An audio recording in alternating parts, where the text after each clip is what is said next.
And good morning. Really feeling tired this morning. I didn't go to bed till a little after 11 and woke up 3 hours later. And I have not been back to sleep. I actually got out of bed a little after 3 o'clock, even though I woke up a little after 2 o'clock. And even after spending time in both the meditation room and the atrium under the now waning moon, but full just a few days ago, I find that my thoughts were scattered in a number of different directions. And when I finally came to the computer, I still had not made up my mind what today's topic would be. And as I read over some of the posts on my Facebook wall yesterday, and I didn't have a lot of time yesterday to spend in a lot of detail. In fact, one of my videos that was posted, I started listening to it on 2 different occasions, and I still haven't finished it, from my friend Peter Van Run. But anyway, that I finally settled after reading again the commentary posted by one of my friends. I decided that's where I need to be today. So I selected a title called Spiritualities of Exclusion, and here's the blurb that goes with that.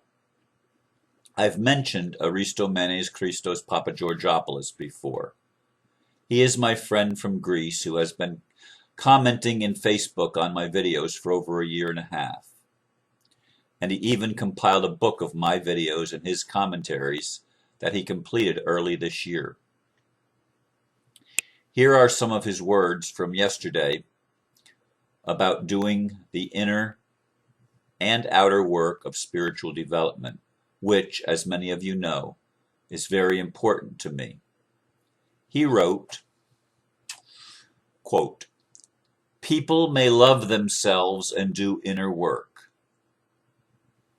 but if they don't include the whole world in that inner domain, the self they love is just another elite in its private and protective fortress of contrived purity. To me, it is then no small wonder that the world is defined by self-righteous elites and outsiders they want to control, marginalize, and eventually eliminate. It is also no small wonder that the Matrix promotes such spiritualities of exclusion. It is empowered by them. Instead, one might consider that inner work is only as effective as it is inclusive." End quote. The book that Aristos compiled earlier, back in January of this year, he titled From Illegality to Divine Legacy, A Glimpse into the Journey of Ron Van Dyke, a Facebook chronicle of Ron's videos and the commentaries of a friend. And if I knew how to convert that so that I could actually put it on my wall, or not my wall, but in my website, it's in a PDF format, and I don't know how to make that go onto it would have to go into HTML code as far as I know, unless somebody could contact me and tell me how to actually put it into my website so that people could actually go and read the book for themselves. That would be most helpful. But in any case, I have sat many times and pondered what Aristos is saying, because he brings greater depth to the things that I skim the surface of in 15 minutes or a little bit more in my videos. And the inner-outer work of transformation is an extremely important example to me of the in-depth perspective that he offers. I've known for a long time that a spirituality that is excluding anything, is not true spirituality. It must be the spirituality of inclusion, or it's not spiritual. To me, God, the definition of God or creator or source, is all that is. And it is automatically inclusive. There's no exclusive of anything. There's no excluding anything.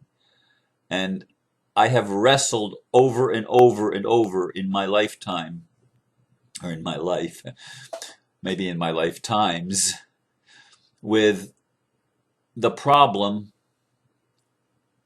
of spiritual teachings that teach us that part of us is bad.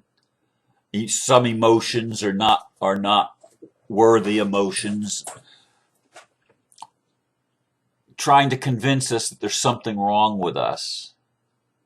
And we spend all sorts of time and money and attention trying to get rid of parts of our being, parts of our self. We call part of it the higher self and part of it the lower self, part of it our soul and part of it our ego. And we make these huge distinctions between them and try to eliminate the parts that we don't like. And we label them, and it's a whole process of fighting ourself. And Aristos, in the commentary, it's really long. He writes long commentaries, folks, but they're worth reading. It's worth subscribing to Facebook just to get them and become his friend. He posts them on my wall. I assume he posts them on his own wall too, but I don't know that for a fact.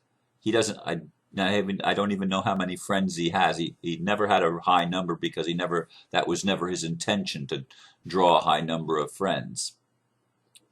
But he talked about the ego. He talked about giving birth to the child that is fully human, that is a product of the divine and the human, that transforms the world. He talks about a lot of things in the commentary yesterday and in all of his commentaries. I couldn't encourage you enough, and I've got to really get that book on there so that people can gain the wisdom that he imparts. And I need to follow up what I've wanted to do a number of times in the past, and that is create some videos with he and I talking with each other so that you can glean some of that thing. And I haven't even mentioned this to him yet. I mean, I'm doing it right now, and he watches all my videos, so I know he'll hear it. I was going to actually be doing videos with someone else earlier in the year, and I even bought the programming for that, but I don't know that that's ever going to happen. It probably, as far as I know, it probably won't.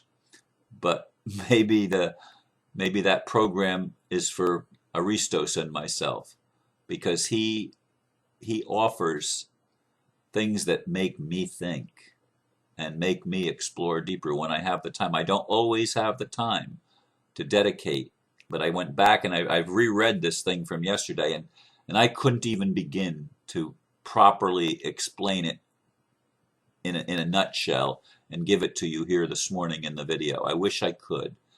I don't want to read it to you. I've done that in the past with some things that really resonated with me, with my friend astrologer, what's his name, Russo, Salvador Russo. I remember I've read a couple of his astrological reports, and there was a new one that I have on my wall or on my browser, ready to read, but I haven't read it yet. Just the newest one that just came in relatively recently. And I have a whole bunch of things like that, folks, that I save on my browser for when I have the time to really look at it in depth. But sometimes I never get to them. I put them there and with my intention of getting to reading it, but I get sidetracked and other things. I mean, even when I came back from the meeting that I went to yesterday, I got back from that, and I spent a lot of time on the telephone last night, and I didn't get to doing all the things that I wanted to read, and I got tired, needed to go to bed, and I'm tired this morning. And so I'm just talking to you, rambling perhaps, but it's so important, and I want to underline this and draw your attention to it once again. When we exclude anything from our willingness to allow it, from our willingness to look at it and see what it has to teach us, we are depriving ourselves of wholeness. We are cutting ourselves off from the flow of life, and we're saying, life, you can flow here, but you can't flow there. And I'm not saying that we have to allow ourselves to be abused. I'm not saying that at all. I'm not saying that we have to allow the world to force us into conformity. You know I don't believe that. You know I don't live that way. But I recognize, even in my own life, the importance of allowing some of the things that are a little bit challenging and take me out of my comfort zone. I need to allow them. I need to spend enough time till I can see the gift that's there. And many people are unwilling to do that. And that's superficial spirituality, folks. That's what I mean when I say it's not about just doing the outer or the inner. You have to do them both. And that's what Peter Van Runt's commentary was about. And I want to get back and finish listening to that. But I'm going to go back to bed when this is over, and I'm not sure I'm going to get to it today. I have another busy day in front of me, and I'm just not sure what I'm going to be able to get to. There's always more things to do than there is time to do it. And I prioritize to where my soul is fed and to where I feel loved, and I'm spending time feeling loved because it's important to me right now. It's important that I allow the people that are willing to love me where I am to love me. And it's important that I devote time to those people and energy, because it's important that I am able to feel the higher energies myself and not get bogged down in some of the lower energy things. But I can't simply ignore what I call the lower energy things. I have to make time, at least some time, for them so that I can integrate the things that rub me the wrong way, the things that are more challenging to me. And I'm not talking about entering into arguments over the OPPT or anything like that. I mean, I just don't.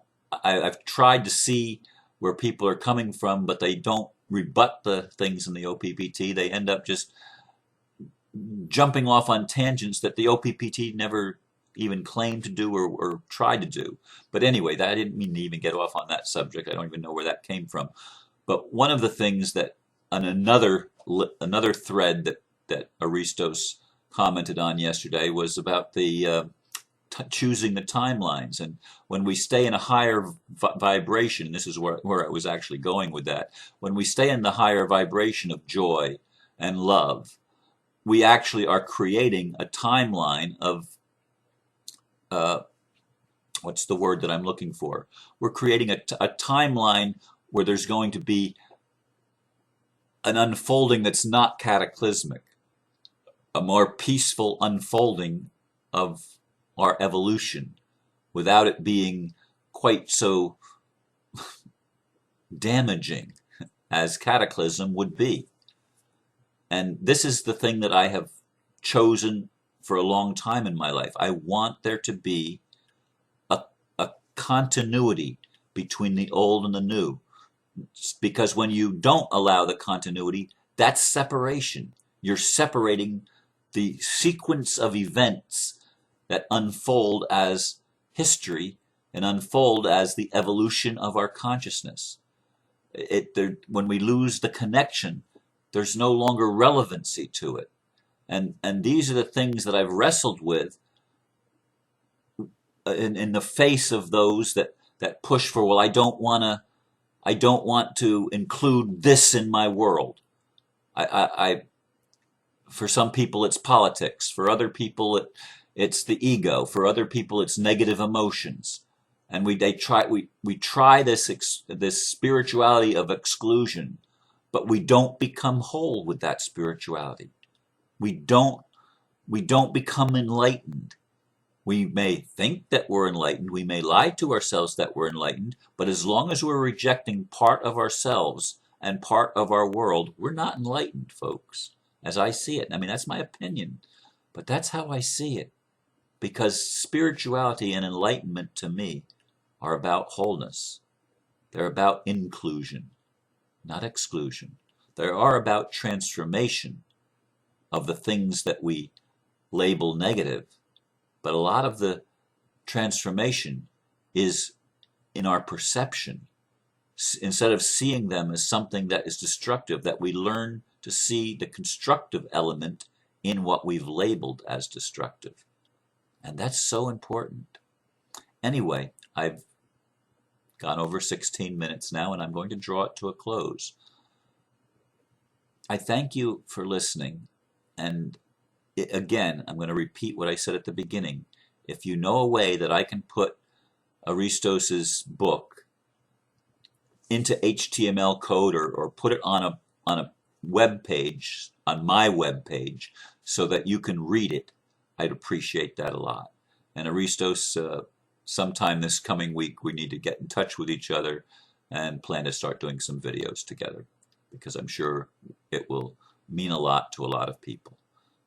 Thank you, folks, for listening, and namaste.